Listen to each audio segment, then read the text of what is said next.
ചേട്ടാ, ഈ PM ശ്രീ പദ്ധതിയുമായിട്ട് ബന്ധപ്പെട്ട് വലിയ വിവാദം ഇപ്പോഴുണ്ട്.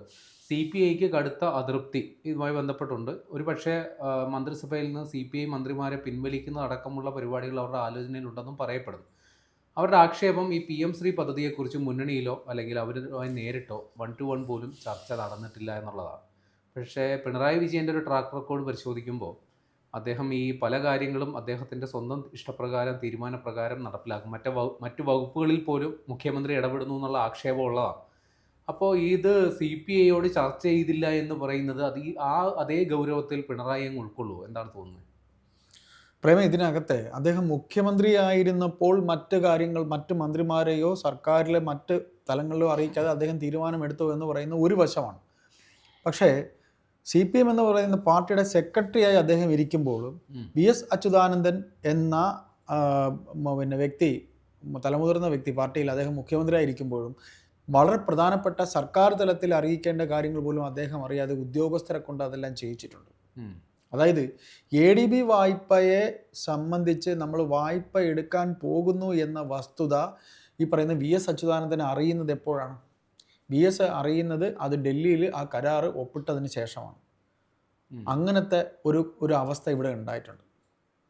മനസ്സിലായില്ലേ? VS അറിയാതെ ഒരു മുഖ്യമന്ത്രി, സംസ്ഥാനം ഭരിക്കുന്ന ഒരു മുഖ്യമന്ത്രി അറിയാതെ, കാര്യം അന്ന് ഈ പറയുന്ന പോലെ തോമസ് ഐസക്, കോടിയേരി ബാലകൃഷ്ണൻ, AK ബാലൻ, ഇങ്ങനെ എണ്ണം പറഞ്ഞ നിരവധി പേർ ഔദ്യോഗിക പക്ഷത്തിൻ്റെ ആൾക്കാരായി പിണറായി പക്ഷത്തിന് വേണ്ടി പണിയെടുക്കുന്ന ആൾക്കാരെ. കോടിയേരി ബാലകൃഷ്ണൻ മാത്രമാണ് ഒരു ന്യൂട്രലായിട്ട് നിന്നിട്ടുള്ളത്, VSനോട് അല്പ അനുഭാവത്തോടെ നിന്നിട്ടുള്ളത്. അത് അദ്ദേഹത്തിൻ്റെ ഒരു മെയ്വഴക്കം, അദ്ദേഹത്തിൻ്റെ രാഷ്ട്രീയ ഒരു മികവാണ്. പക്ഷേ ഇവിടെ ബാക്കി തോമസ് ഐസക് എന്ന ധനകാര്യമന്ത്രി ADB വായ്പ എടുക്കാൻ പോകുന്ന കാര്യം അന്ന് ബഹുമാനപ്പെട്ട VS അറിഞ്ഞില്ലല്ലോ.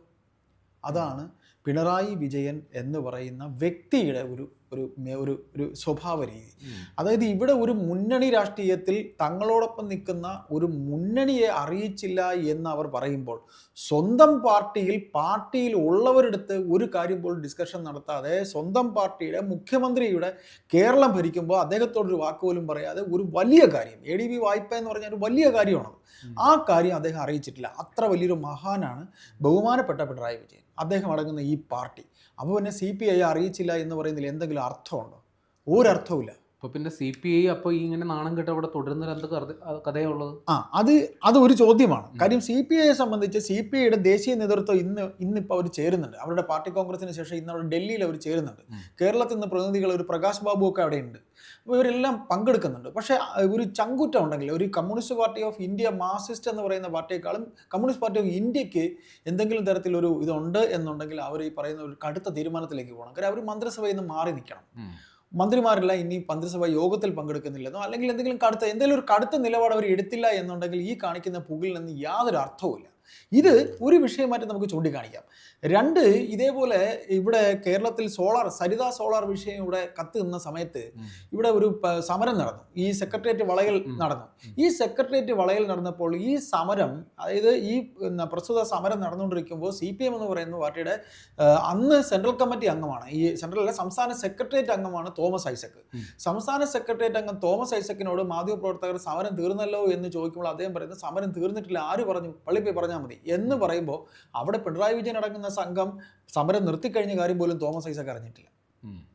അത് മറ്റൊരു പിണറായി. നമ്മൾ ഈ രണ്ട് ഉദാഹരണം പറഞ്ഞതും പിണറായി വിജയൻ എന്ന പാർട്ടി സെക്രട്ടറി എടുത്ത തീരുമാനങ്ങളെ കുറിച്ചാണ്. അപ്പോൾ ഇവിടെ ഒന്നുമില്ല, പിണറായി വിജയൻ എന്ന് പറയുന്ന ഒരു രാജാ പാർട്ടാണ് ഇവിടെ നടത്തുകൊണ്ടിരിക്കുന്നത്. പിണറായി വിജയൻ ഒരു രാജാവാണ്. കേരളം ഒരു രാജഭരണത്തിലേക്കാണ് ഇപ്പോൾ പോയിക്കൊണ്ടിരിക്കുന്നത്. കേരളം ഇപ്പോൾ ശരിക്കും ഒരു രാജഭരണമാണ് പോയിക്കൊണ്ടിരിക്കുന്നത്. അതായത് ഈ പറയുന്ന പോലെ കേന്ദ്രം പറയുന്നത് അതേപോലെ അനുസരിക്കുന്ന ഒരു രീതിയിലേക്കാണ് ഇപ്പോൾ ഇവിടുത്തെ ഈ പറയുന്നത്. ഇവിടെ മൂലമായ പ്രശ്നം ഇത് മുന്നണിയിൽ ചർച്ച ചെയ്തില്ല എന്ന് തന്നെയാണല്ലോ. തീർച്ചയായിട്ടും. അപ്പോൾ ആ കാര്യത്തിൽ CPI മാത്രം എതിർക്കുന്നുണ്ട കാര്യമില്ല. CPI മാത്രമല്ല, വർഗീസ് ജോർജും പറഞ്ഞിട്ടുണ്ട്. ഈ പറയുന്ന RJDയുടെ വർഗീസ് ജോർജും പറഞ്ഞിട്ടുണ്ട്. ഒരു മുന്നണി സംവിധാനമാകുമ്പോൾ എത്ര ഈർക്കിൽ പാർട്ടികളാണ് ഉണ്ട് എന്നുണ്ടെങ്കിലും അവരെ കൂടെ സംസാരിക്കണം. ഇവർ CPM ഒരു തീരുമാനം എടുത്തിട്ട് അതങ്ങ് ഇംപ്ലിമെന്റ് ചെയ്യാൻ ഏൽപ്പിച്ചാൽ പോരാ. ഈ പറയുന്ന പോലെ ഈ കാര്യം ശിവൻകുട്ടി അറിഞ്ഞിട്ടുണ്ടോ? ശിവൻകുട്ടി പോലും ചിലപ്പം ശിവൻകുട്ടിയുടെ ജൂൺ മാസത്തിൽ ഒരു പ്രസ്താവന കൂടെ വന്നിട്ടുണ്ടായിരുന്നു. എന്തിനിപ്പോൾ SFI വരെ പറയുന്നുണ്ട് ഞങ്ങൾ ദേശീയ വിദ്യാഭ്യാസ നയത്തിന് എതിരാണെന്ന്. SFI പറയുന്നുണ്ട്, AISF പറയുന്നുണ്ട്, AIOF പറയുന്നുണ്ട്. അപ്പോൾ ശിവൻകുട്ടി അറിഞ്ഞാൽ ശിവൻകുട്ടിക്ക് അദ്ദേഹത്തിന് നിർദ്ദേശം കൊടുത്തു. ശിവൻകുട്ടി ഓരോ കാര്യങ്ങളും ഇപ്പോൾ മദ്രസ ക്ലാസിൻ്റെ വിഷയം വന്നപ്പോൾ ശിവൻകുട്ടിയുടെ പ്രസ്താവന നമ്മൾ ആദ്യം കേട്ടതാണ്. പിന്നീട് വാല് ചുറ്റി പിറകെ പോകുന്ന ശിവൻകുട്ടിയെ നമ്മൾ കണ്ടു. ഇവിടെ പള്ളുരുത്തി സ്കൂളിൽ നടന്ന വിഷയം നമ്മൾ കണ്ടതാണ്. അവിടെയും ശിവൻകുട്ടി എന്താണ് ആദ്യം സംസാരിച്ച ശിവൻകുട്ടിയല്ല നമ്മൾ കണ്ടത്. ശിവൻകുട്ടി രണ്ടാമത് വേറൊരു സ്റ്റാൻഡാണ് ശിവൻകുട്ടി എടുത്തത്. അവിടെ അത് എന്തുകൊണ്ടാണ് ശിവൻകുട്ടി ചെയ്യുന്നത്? ശിവൻകുട്ടിയുടെ പുറകിൽ പിണറായി വിജയൻ്റെ നിർദ്ദേശമുണ്ട്, പിണറായി വിജയൻ്റെ ഓഫീസിൻ്റെ നിർദ്ദേശമുണ്ട്. ആ നിർദ്ദേശം അതേപോലെ അദ്ദേഹം പാലിക്കുകയാണ്. ഇപ്പം നമ്മൾ 2 ഉദാഹരണങ്ങൾ പറഞ്ഞു. രണ്ടാമത് ആ സോളാർ സമരം എന്ന് പറയുന്നത് കേരളം എടുത്ത് മറിച്ച ഒരു സെക്രട്ടേറിയറ്റ് വളയലായിരുന്നല്ലോ. അതൊരു സംസ്ഥാന കമ്മിറ്റി അംഗം പോലും അറിയാതെ ഒരു തീരുമാനം എടുക്കുക എന്നൊക്കെ പറയുമ്പോൾ ആലോചിച്ച് നോക്കിയേ. ഇതേപോലെ നിരവധി കാര്യങ്ങൾ. അതായത് ഇപ്പോൾ ഇവിടെ നടക്കുന്നതെന്ന് പറഞ്ഞാൽ മന്ത്രിമാരെന്ന് പറയുന്നത് ഇപ്പം ഇദ്ദേഹം ഇവിടുന്ന് ഡൽഹിയിലേക്ക് പോകുന്നു. എന്തൊക്കെ കാര്യങ്ങൾ തീരുമാനിച്ചുറച്ചുകൊണ്ടാണ് ഇദ്ദേഹം ഡൽഹിയിലേക്ക് പോകുന്നതെന്ന് ഇവിടെ ആർക്കെങ്കിലും അറിയാമോ? ഇന്നലെ വാസുക ഇത് ഒപ്പിട്ട് കൊടുക്കുന്ന ഞാൻ രാത്രി 9 മണിക്ക് വെറുതെ ഒന്ന് വാർത്ത വെക്കുമ്പോഴാണ് ഇത് ഒപ്പിട്ട് കഴിഞ്ഞു എന്നുള്ള വാർത്ത അറിയുന്നത്. മാധ്യമങ്ങളിലൂടെയാണ് CPI അറിയുന്നത്, അല്ലേ?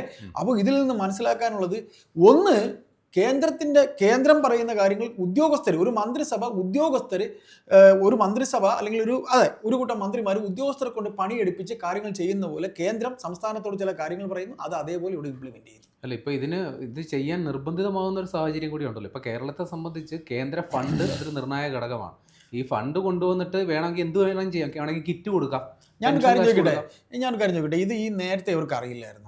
ഈ ഫണ്ട് നേരത്തെ വരുമെന്നുള്ള കാര്യം ഇവർക്ക് അറിയില്ലായിരുന്നു. ഫണ്ട് ഉള്ളതാണ്, നമുക്ക് എന്തെങ്കിലും കള്ളം കാണിച്ചെങ്കിൽ ഈ ഫണ്ടിങ് വാങ്ങാം എന്ന് ഇവർക്ക് അറിയില്ലായിരുന്നു. അപ്പോൾ ഈ എന്തുകൊണ്ട് അങ്ങനെ കള്ളം കാണിക്കാൻ പോയാൽ തന്നെ ഇവർ എന്തുകൊണ്ട് പറഞ്ഞില്ല? CPI എടുത്ത് എന്തുകൊണ്ട് പറഞ്ഞില്ല? ഇവർക്ക് മുന്നണിയിൽ പറയാൻ വേറെ ആരുടെ ഇല്ലെങ്കിലും ഇപ്പോൾ RJD പറയുന്നുണ്ട് എന്നുണ്ടെങ്കിലും CPI എടുത്ത് പറയണ്ടേ?